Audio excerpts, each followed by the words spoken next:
right? The issues that we're focused on are incarceration, foster care, and those things that might lead someone to either of those justice-involved situations. The issue is that the police and the courts and the prosecutor and the parole probation and the schools and the nonprofits, they all work in silos. So you could actually have a $100 million stimulus package in the state of Arkansas and give it all to corrections. But that's just putting money and resource into a silo. And there's no one organization that, like corrections, that's actually going to close the execution gap, the outcome gap, for what we actually want, which is we want less crime. And we want people to behave differently, to pursue happiness, to take care of their kids. And so this, though, is very hard. Trying to get all of these disparate actors inside of a community or a state actually work together to improve the outcomes for the individuals that we're looking for. And so here's a problem, right? It's the coordination. The coordination of these actions here is what's needed to actually change the world for the better. And the key to what you have signed up to do with Restore Hope and United Way is we've got to have enough people in our counties. We've got to have enough people to alter their behavior at the same time. All right, so think about this. Right now with the protests that are going on with law enforcement, let's say that law enforcement decided in an area to not arrest anyone unless there's like blood, right? So there's theft and there's all the other things you can think of, drunk driving, and we're just gonna say no blood, no arrest. What will happen? Crime will rise. Crime's gonna rise. What will happen to attitudes at that point? They feel like they're not appreciated. Law enforcement's gonna feel like they're not appreciated, so they're stepping away, and then all the others that are out doing the crimes feel like, well, no one's watching us, so let's commit more crimes. Yeah, and when crime arises, then everyone in the community, the pendulum swings so far that then all of a sudden they're harder on crime than they've ever been, which is the exact opposite of what the mayor is trying to get to happen. It's Exactly. gonna cause a paradigm shift, and it's gonna be horrible. And it'll be just the opposite, Yeah. right?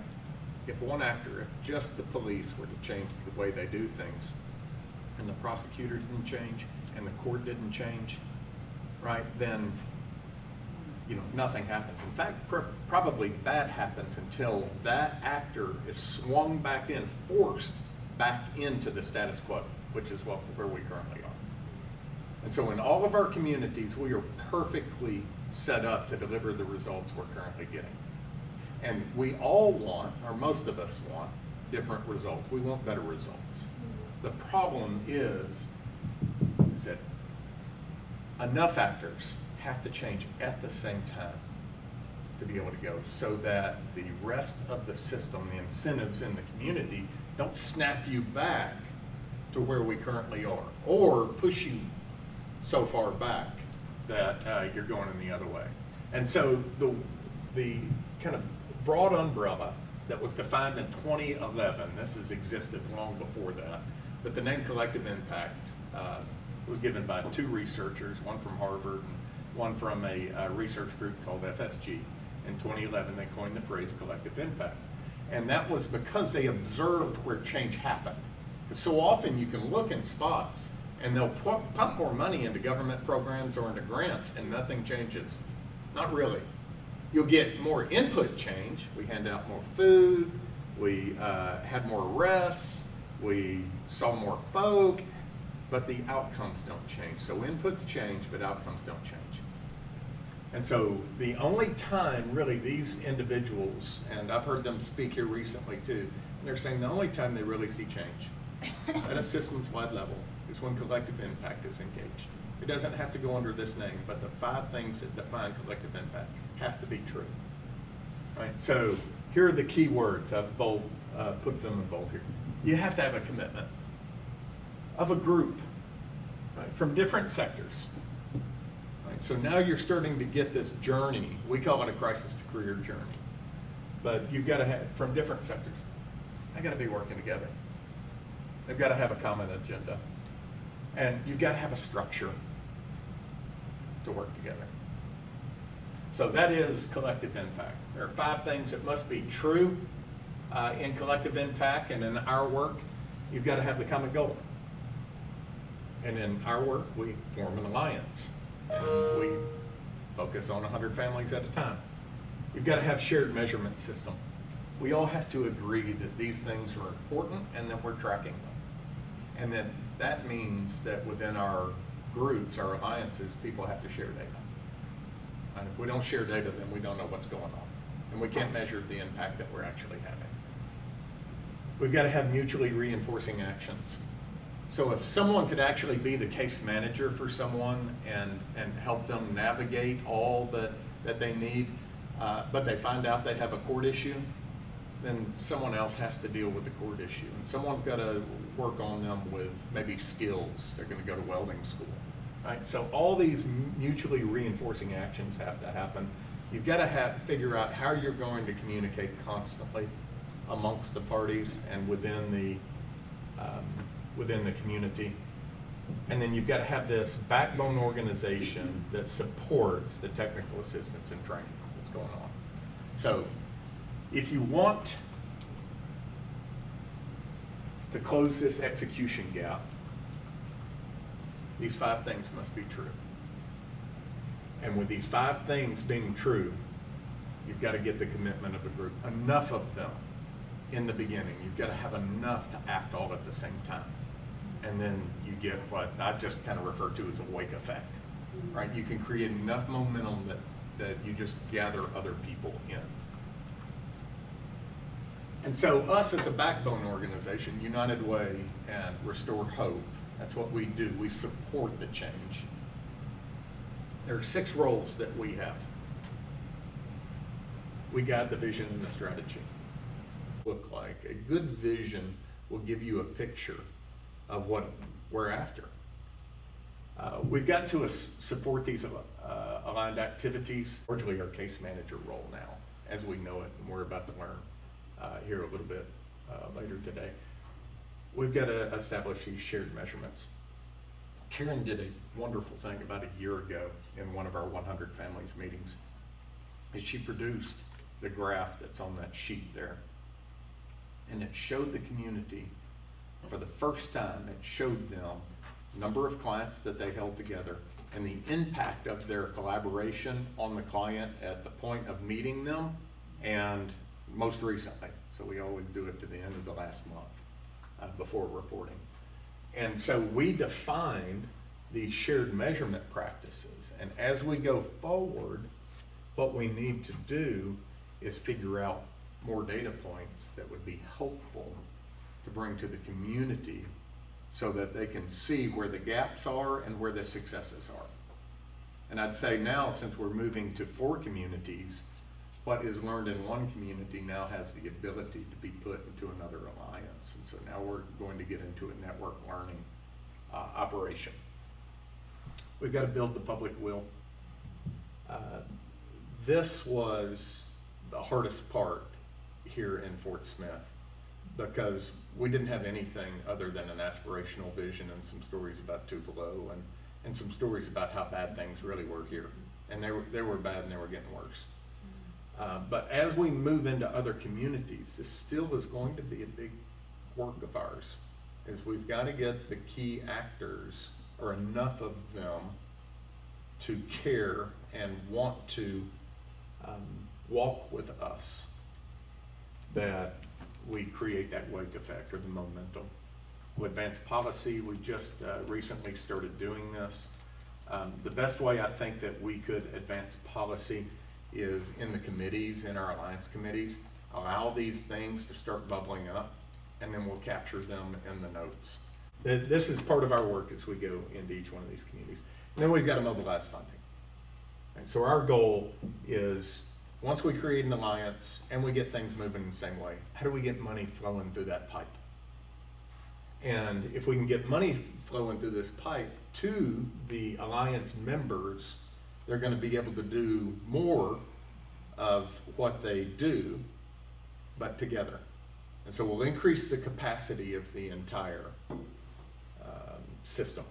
And here's why this is, there are really two reasons that we're interested in this right now. One of them is, with no money in Fort Smith, all we had was aspirational vision and some really good partners. And we're able to, in the Sebastian County Alliance, we're able to serve about 150 families at a time. We can serve more than that over a year, but at any one time, about all the capacity of the community to serve is 150 families. So if we mobilize funding, which we've done, and we'll be rolling out here in a month or so, right now we're looking at, could we triple that number that we could serve at any one time, meaning that we could serve more in a given year? And so mobilizing, which then will build the momentum more and get more people to bring their asset to the group, but they'd like to bring their solution to the alliance, this work, and we would love that. That's just incentives on the back end, another tool that we have to help folks. All right, so here's context. In 2015, there was a catalytic event that happened right here that caused a very sharp growth in Arkansans who were incarcerated. And then at this time, they were projecting that the population would continue to rise. But we saw a 21% increase from 12 to 16 in the prison population. Just questions, anyone know what that catalytic event was here? Yeah. It's legislation that was passed due to a murder. Someone was on parole, and so the backlash was to swing the pendulum way back over the other way, and that's what happened. Yeah, but legislator, minus Shirley, she wasn't one of the ones that caused this. But Really not. yeah, a man named Darrell Dennis had gotten out on parole, and he killed an 18-year-old young man. And the legislator lost their collective schnizzles and called parole and probation in for account. And so for every infraction, right, there was no discretion. There was no working with anyone. We're going to incarcerate everyone. And that's exactly what happened until the governor took office in 15, and in 16 we started going down a little bit.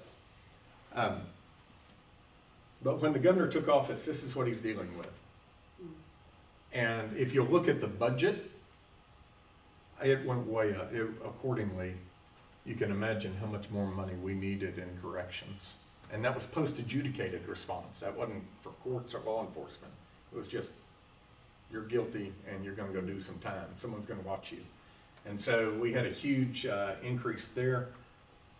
In fact, we incarcerated so many people that Arkansas in 2016 became the state with the highest number of children, highest percent of children who had had an incarcerated parent.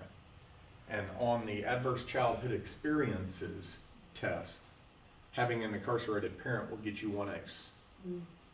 And I'll talk to you just a little bit here in a second about the how ACEs we need to understand how ACEs impact our clients and the communities that we're in. So the governor, having a fastest growing prison population, a growth curve in foster care that was the same, he called a summit in 2015. And primarily he was calling the faith leaders, called them all to Little Rock.